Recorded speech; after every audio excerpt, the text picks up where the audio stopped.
자, 오늘 본문 말씀을 가지고 세미한 음성으로 그리고 부제는 엘리야의 한 걸음입니다. 네, 세미한 음성으로입니다. 저희가 이제 수요 새벽 예배를 수요 저녁 예배를 제가 몇 번 이렇게 준비하면서 계속 그 한 걸음에 대한 생각을 하고 있습니다. 몇 걸음까지 갈지는 아직 모르겠습니다. 첫 번째, 저희가 부르심에 응답해서 미지의 세계로 한 걸음을 내딛었던 그 아브라함에 대해서 저희가 나눴었습니다. 두 번째, 지난주에는 하나님을 모욕하는 삼척 거인 그 골리앗을 향해서 용사로 깨어났던 다윗이 한 걸음을 내딛었습니다. 그리고 오늘 엘리야를 통해서 그 세미한 음성을 쫓아서 자기가 달려왔던 그 길을 돌이켜 한 걸음을 내딛는 장면을 보게 됩니다. 하나님께서 저와 여러분에게 깨달음을 주시고 또 은혜를 주시고 오늘 그래서 저희 모두가 다 한 걸음 변화될 수 있기를 주의 이름으로 축원합니다. 자, 엘리야는 배교와 그리고 불의의 시대를 살았던 사람입니다. 하나님의 사자로 우뚝 선 정말 대표적인 선지자 중에 한 명이죠. 그러나 그의 원래 족보나 배경은 성경에 없습니다. 무명의 사람이었습니다. 하지만 그는 하나님의 종으로서 용기와 그리고 열심히 정말 특심한 사람이었습니다. 오늘도 그렇게 두 번 얘기하고 있습니다. 마치 신약 성경의 사도 바울처럼 그렇게 보입니다. 자, 무엇보다도 그는 능력의 사람입니다. 그래서 저희가 오늘 19장을 보고 있지만 18장에 그 유명한 갈멜살 사건이 나오는 것이지요. 바알과 아세라 제사장 850대 1로 싸웠던, 승리했던 사람입니다. 하늘에서 불을 내리게 함으로 승리했죠. 그 이후에 즉시 무엇을 했냐면 바로 3년 가뭄에 닫혀있던 하늘 문을 기도로 연 사람입니다. 대단한 사람이죠. 이 앞과 뒤가 붙도록 기도했던 사람이었습니다. 그뿐만이 아닙니다. 17장으로 앞서가면 그는 그 사르밧 과부의 그 밀가루와 기름이 떨어지지 않게, 없어지지 않도록 기적을 베풀었고 또 그의 죽은 아들도 살려냈습니다. 즉, 이 엘리야는 그는 어떠한 일에 대해도 맺고 푸는 능력이 있던 사람이죠. 그래서 이렇게 기억하시면 좋겠습니다. 이 사람은 열쇠와 같은 사람이다. 마치 어떤 문이든 잠겨있는 것은 열어버리고 또 열려있는 것은 닫을 수 있는 사람이구나. 그래서 저는 이런 사람을 키펄슨이라고 부릅니다. 키펄슨. 큰 주제고 나중에 또 기회가 되면은 생각해보면 같이 생각하면 좋겠습니다. 사랑하는 성도 여러분, 저희도 오늘 저희가 이제 엘리야의 한 걸음에 대한 부분을 나누겠지만 그 엘리야의 그 전 인생을 보면서 그와 같이 정말 닫힌 문을 열고 막힌 담을 헐고 그리고 하늘에 불을 내리고 죽은 자도 살리는 하늘의 권세의 열쇠를 쥐고 있는 그와 같은 하나님의 키펄슨 다 되시길 주의 이름으로 축원합니다. 자, 옆에 분한테 이렇게 한번 인사하실까요? 열쇠 이렇게 친용을 하시면서 당신은 하나님의 열쇠입니다. 이렇게 인사하시겠습니다. 네, 그래서 그런 생각이 듭니다. 저희가 신앙생활을 하고 말씀과 성령이 충만하면 그 열쇠는 점점점 마스터키가 돼간다. 하나 열던 것이 두 개가 되고 점점점 마스터키가 되는 것이죠. 저희 사랑하는 성관교회 우리 성도님들은 저도 그렇고 저희 모두가 다 정말 하늘의 마스터키를 다 소유하시기를 주의 이름으로 축원합니다. 자, 그러한 위대한 키펄슨이었던 이 엘리야, 그가 오늘 본문을 보니까 그는 나무 밑에서 자고 있고 그리고 굴 속에 숨어 있습니다. 무슨 일일까요? 바로 영적 침체, 다운 상태인 것이죠. 자, 그 원인이 무엇인가 여러 가지가 있겠지만 오늘 제가 성경을 통해서 한 가지만 좀 말씀을 드리고 싶은 것은 말입니다. 말. 자, 성경을 보시면 우리가 18장 16절 이하에 보시면 18장입니다. 18장 16절 이하를 보시면 그 엘리야가 아합 왕에 서게 됩니다. 근데 그 아합 왕이 뭐라고 하는가 보면 이렇게 얘기하죠. 18장 7절, 엘리야를 볼 때에 아합이 그에게 이르되 이스라엘을 괴롭게 하는 자여 너냐? 그렇죠? 이스라엘을 괴롭게 하는 자, 그 소문의 그 사람, 그 악한 사람이 바로 너냐? 라고 얘기하는 장면이 나옵니다. 자, 이 말을 들었습니다. 그리고 850대 1로 싸워서 하늘문을 열어서 비를 내리게 했던 그 이후의 일입니다. 그가 결정적인 그 영적인 침체를 받게 되는 원인이 있는데 그것은 바로 이세벨의 말입니다. 이세벨. 그것이 19장 1절과 2절입니다. 아합이 엘리야가 행한 모든 일과 그가 어떻게 모든 선지자를 칼로 죽였는지를 이세벨에게 말하니 이세벨이 사신을 엘리야에게 보내어 이르되 내가 내일 이맘때에는 반드시 너의 생명을 저 사람들 중 한 사람의 생명과 같이 하리라. 자, 이 말을 들은 것이지요. 24시간 안에 내가 너를 죽이겠다 했던 이 이세벨의 말을 들은 것입니다. 이세벨은 잘 아시는 것처럼요, 자기가 원하는 것 무엇이든 원하는 대로 말하는 대로 반드시 해야 되는 그런 악한 사람이었죠. 그런 아합의 아내로서 자기 나라에서 가져왔던 그 음란한 우상들을 통해 가지고 온 전 이스라엘을 하나님 앞에 하나님으로부터 돌이켜 우상 숭배게 했던 그런 정말 악한 장본입니다. 정말 악의 실체 중에 한 명이죠. 성경에 나오는 그 사람. 근데 그 사람이 자기의 모든 마음과 그리고 모든 역량을 다 총동원해서 내가 24시간 안에 너를 죽이겠다라고 선언한 것이지요. 자, 이 말이 이 엘리야를 나락으로 절망으로 떨어뜨리게 했습니다. 이 사건은 지금 18장에 이어진 사건이라는 것이 굉장히 인간적이지 않습니까?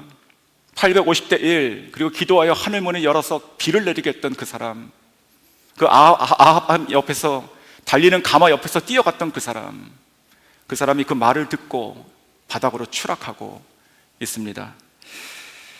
한 10년이 좀 넘었는데 저희 첫째 아이가 초등학교 2학년 됐습니다. 그때 저한테 이런 질문한 적이 있습니다. 그 교회에서 받아온 큐티를 보면서 아빠, 절망이 무슨 뜻이에요? 이 절망이란 말을 처음 들은 것이죠, 그때. 그래서 제가 그때 그렇게 대답을 했던 기억이 납니다. 그것은 너무 힘들어서 그리고 너무 슬퍼서 아무것도 할 수 없는 거야, 이렇게 대답해 줬습니다. 힘이 하나도 없는 거야. 그때 제 딸은 그 말을 듣고 이해를 했지만 무슨 뜻인가 라고 했던 얼굴 표정을 제가 지금도 기억하고 있습니다. 자, 절망이라고 하는 것은 일이 잘 안 풀리거나 아니면 내가 무엇을 잘못해서 오는 것이 아닙니다. 환경이 절망스러워서 우리에게 절망이 찾아오는 것이 아니죠. 절망은 어느 때든지 갑자기 올 수 있는 것이죠. 어느 때든지 말 한마디가 내 마음속에 들어와서 우리의 심령을 파괴할 수 있는 것입니다. 이것이 절망입니다. 자, 이 위대한 종도 한순간에 두려움에 휩싸이게 했던 그 말 한마디, 그리고 자기 사명터를 떠나서 지금 도망가고 있는 것입니다. 그 장면을 저희가 지금 보고 있습니다.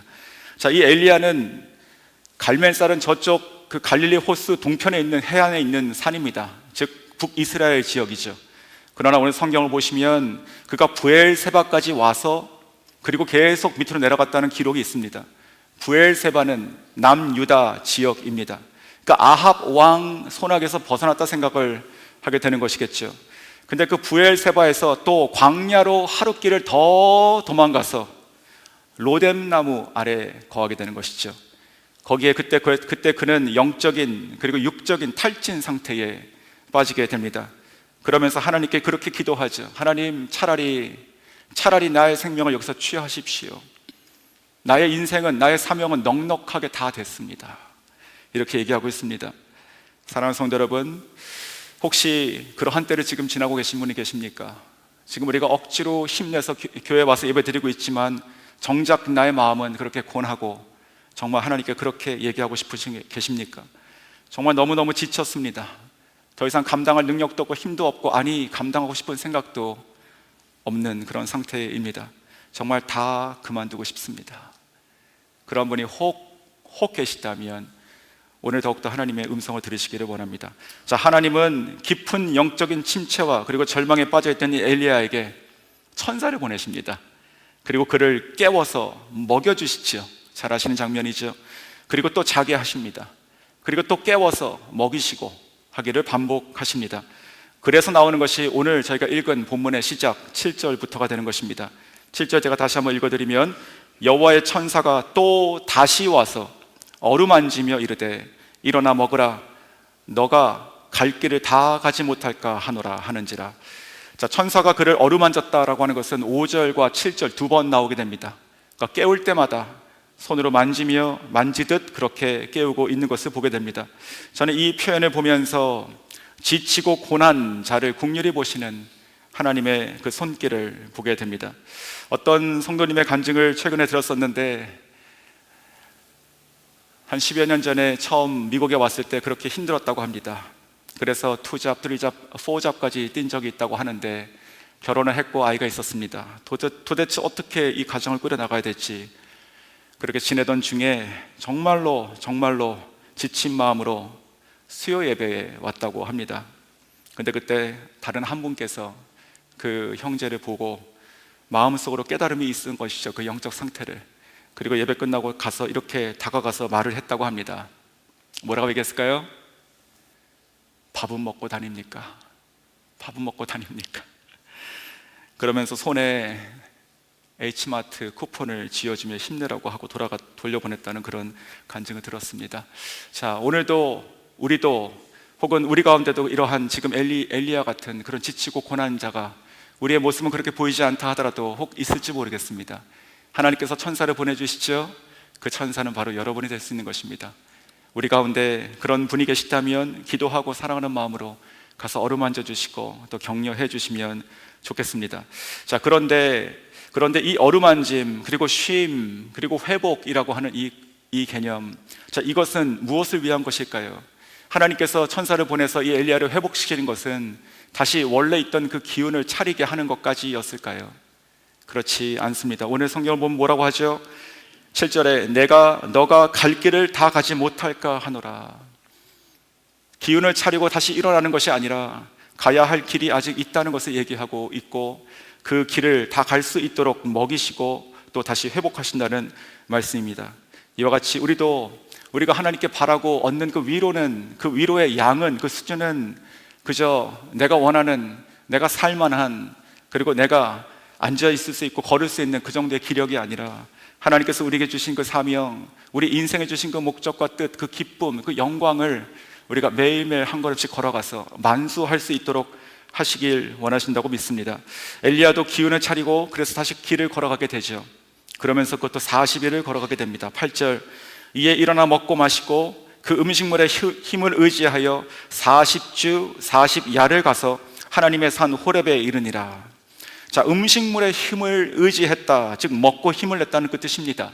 그리고 지금 40주야를 갔습니다.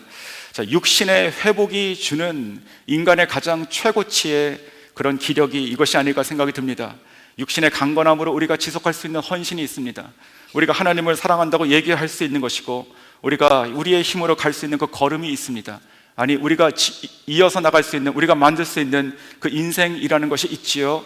그것이 이 말씀 묵상하면서 그것은 마치 40주야라고 하는 이 말과 같다 생각이 들었습니다. 기나 짧은 것이지요. 자, 그런데 그렇게 40주야를 걸어갔던 이 엘리야가 도착한 곳이 어딜까요? 그것이 더 중요한 얘기죠. 그 도착한 곳을 보니까 호렙산이라고 되어 있습니다. 호렙산. 자, 호렙산은 우리가 잘 아시는 그 시내산하고 똑같은 산입니다. 이름이 두 개인데 같은 산인 것이죠. 그런데 오늘 본문을 보시면 그 호렙산 앞에 뭐라고 꾸미고 있습니까? 하나님의 산, 하나님의 산 호렙이라 이렇게 기록하고 있습니다. 하나님의 산 무슨 뜻일까요? 바로 그 옛날 그 모세가 하나님을 만났던 곳이 바로 이 호렙산, 시내산이죠. 그리고 하나님의 그 율법, 십계명을 처음 받았던 곳도 바로 이 산입니다. 그런 의미에서 이 40주야를 갔다는 것은 마치 출애굽한 백성이 하나님의 언약의 땅까지 들어가야 했던 그 40년을 상징하는 것과도 비슷하다 생각이 듭니다. 자, 이전에 모세가 하나님을 그 산에서 만났듯이 오늘 이 엘리야도 여기서 하나님을 만나게 된다는 뜻이지요. 사랑하는 성도 여러분, 우리가 신앙생활하며 우리가 기도하고 하나님께 간구하는 많은 것들이 있습니다. 우리에게 필요한 것들이 있고 우리를 지치게 하는 많은 상황들도 있습니다. 하지만 우리가 가장 사모해야 되는 것은 무엇일까요? 우리가 가장 사모해야 되는 것은 바로 하나님을 만나는 것입니다. 하나님을 만나서 그 안에 안식을 취하는 것이고 하나님을 만나서 다시 우리의 삶의 방향을 잡는 것이지요.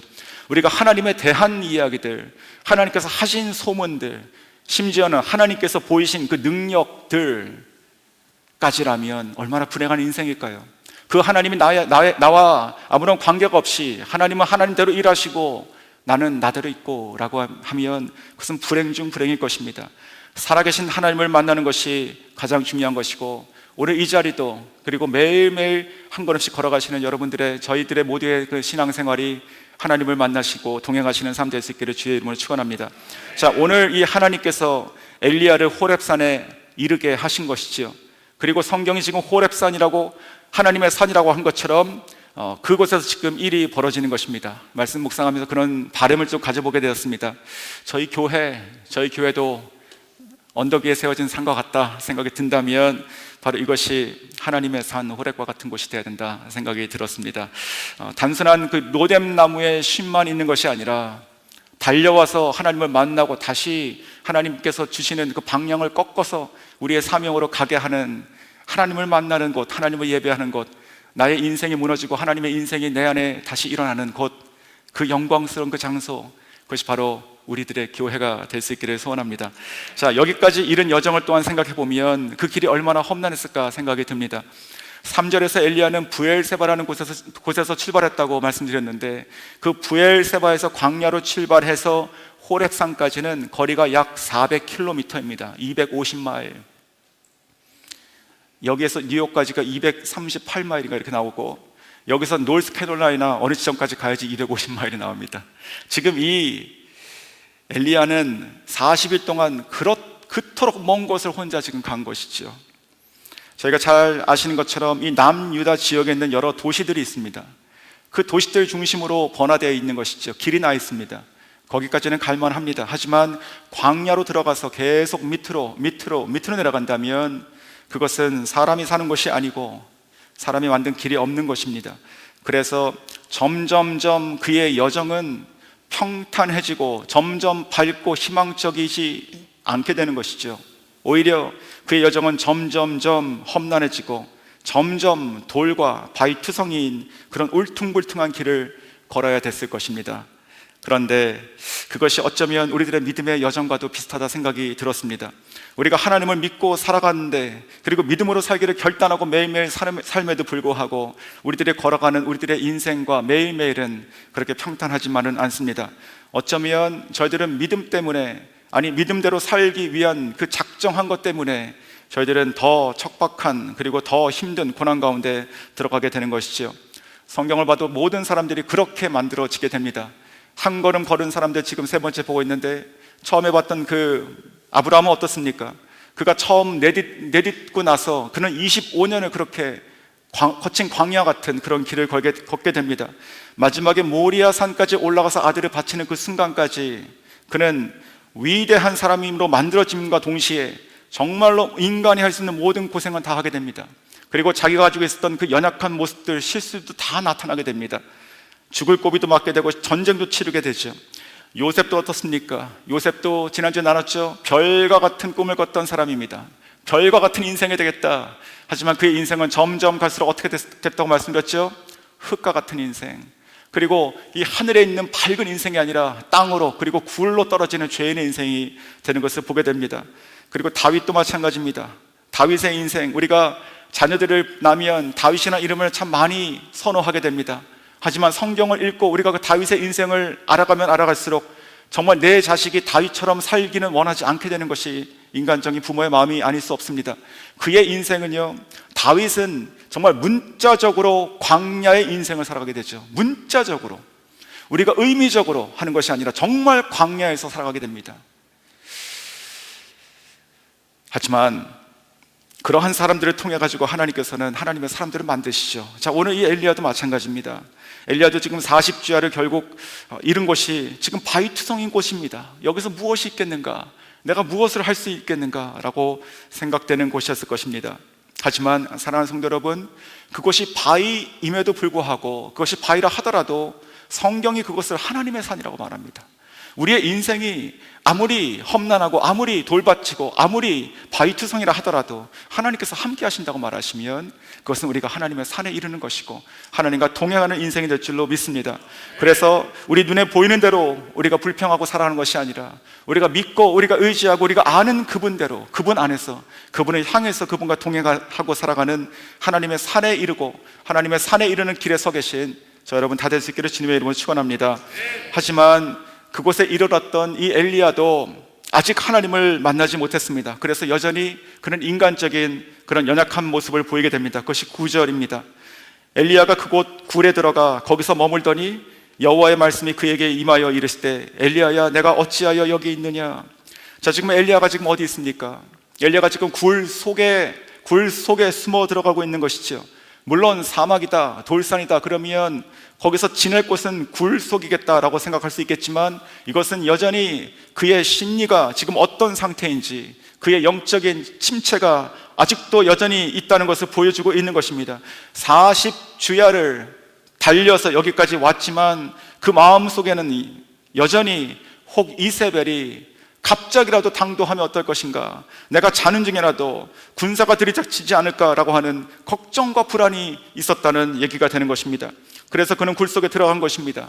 이것이 바로 위대한 정의에도 불구하고 사람이기 때문에 한계를 보이는 것이죠. 육신의 힘으로 400km를 40주야 도망갈 수 있었지만, 그런다 한들 그곳이 안전하지 않은 것이지요. 언제나 갑자기라도 죽을 수 있다는 그런 마음이 들어왔을 것입니다. 멀리 도망쳤지만 여전히 나를 지켜줄 사람이 없다. 그래서 나는 이 굴 속에 들어가 숨는 것이 상책이다 라고 자기 몸을 숨겼을 것입니다.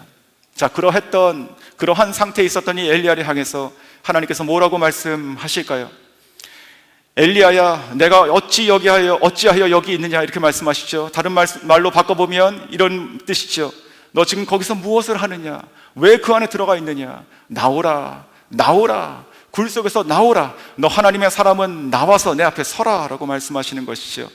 사랑하는 성도 여러분, 우리가 숨는다고, 우리가 굴 속에 들어간다고 안전한 것도 없고 평안할 것도 없고 잠을 두 다리 뻗고 잘 곳도 없습니다. 하나님 앞에 나오시고 주님 앞에 서시는 저 여러분 될 수 있기를 원합니다. 자, 그렇지만 여전히 이 엘리야는 아직 살아계신 그 하나님의 세미한 음성을 아직 못 들었죠. 그래서 그는 아직 그 말씀을 들었지만 그럴 힘이 없었습니다. 그래서 그가 뭐라고 대답합니까? 10절입니다.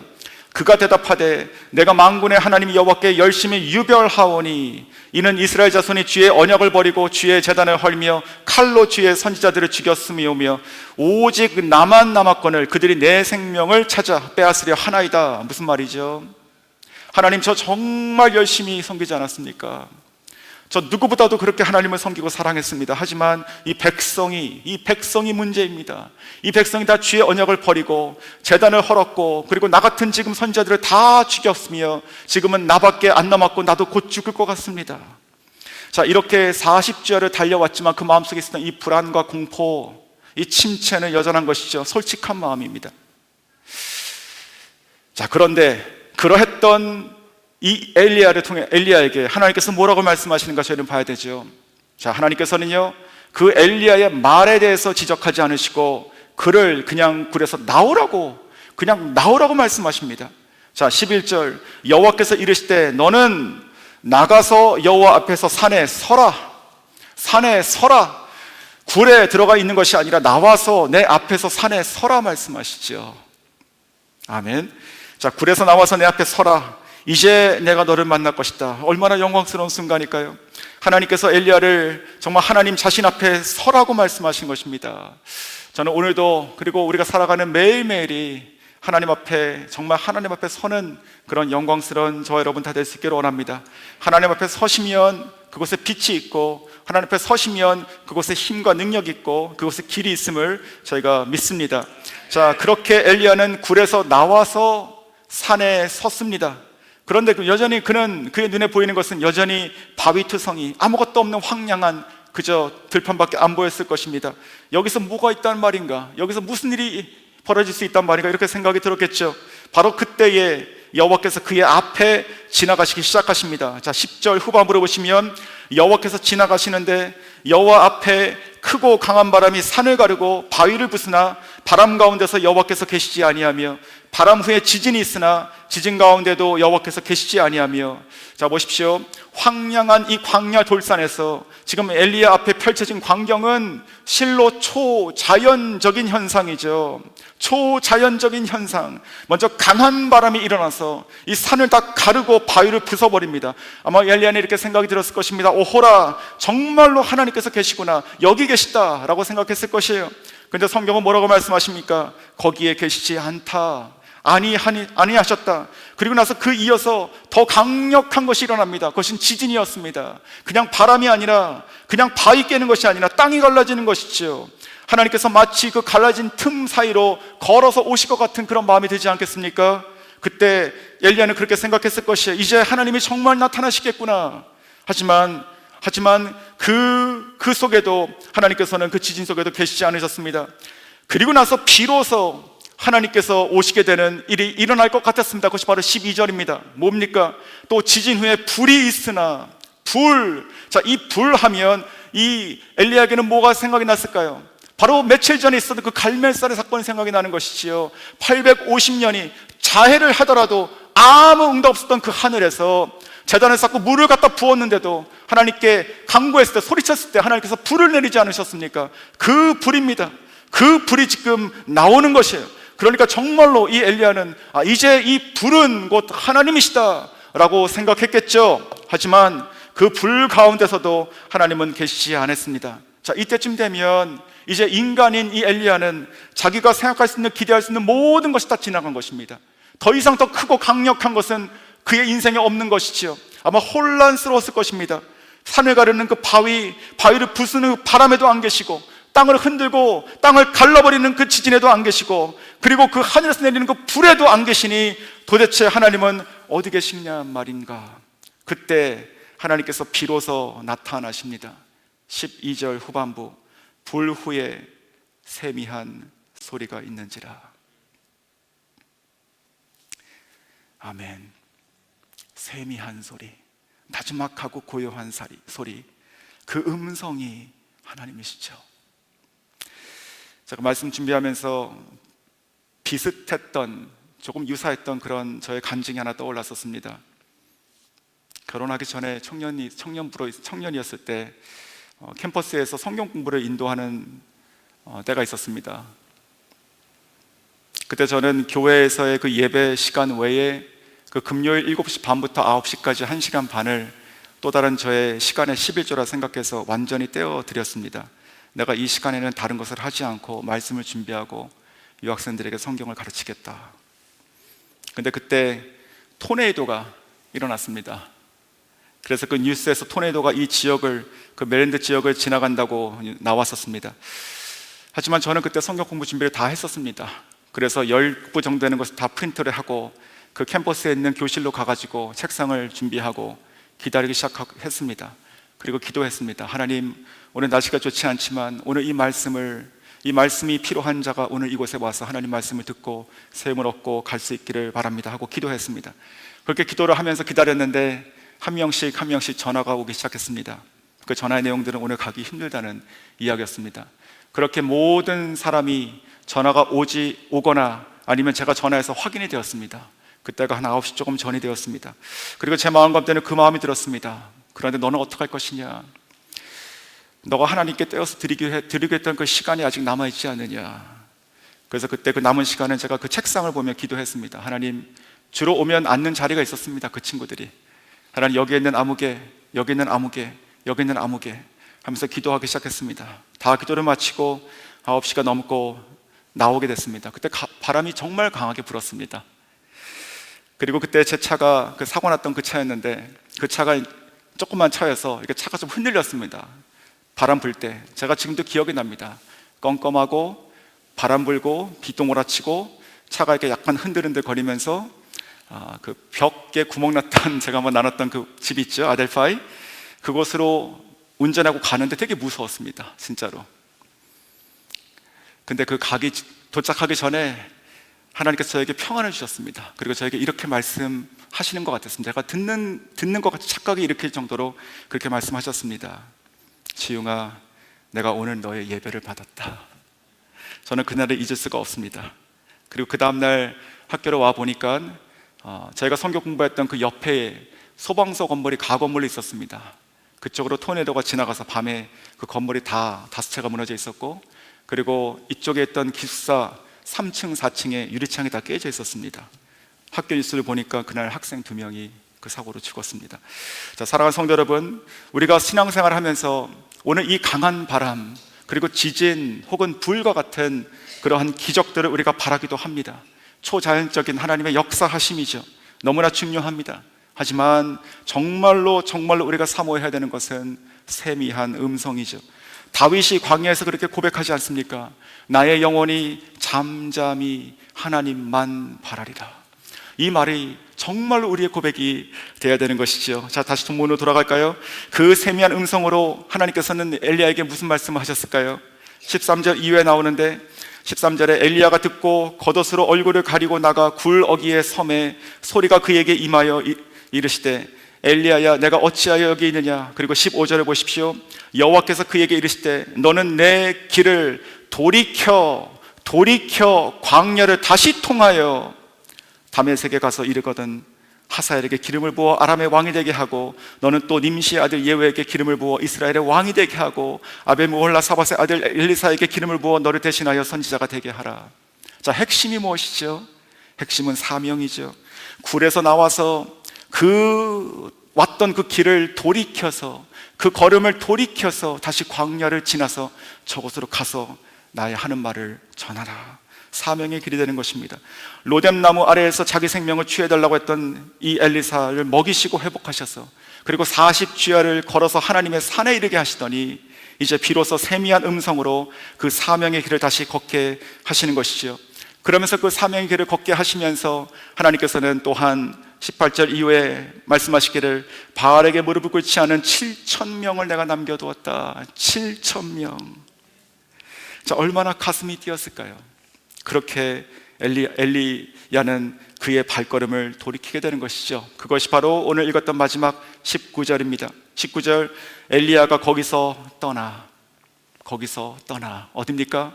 자기가 살 수 있고 자기가 이제는 자기의 생명을 보존할 수 있을 거라 생각했던 그 먼 곳 그리고 굴 속 이제 거기를 떠나서 다시 자기가 지나왔던 광야를 다시 돌아가게 되는 것이죠. 저는 이 한 걸음, 바로 이 한 걸음이 오늘 우리가 본받아야 될 그 주제라 생각이 듭니다.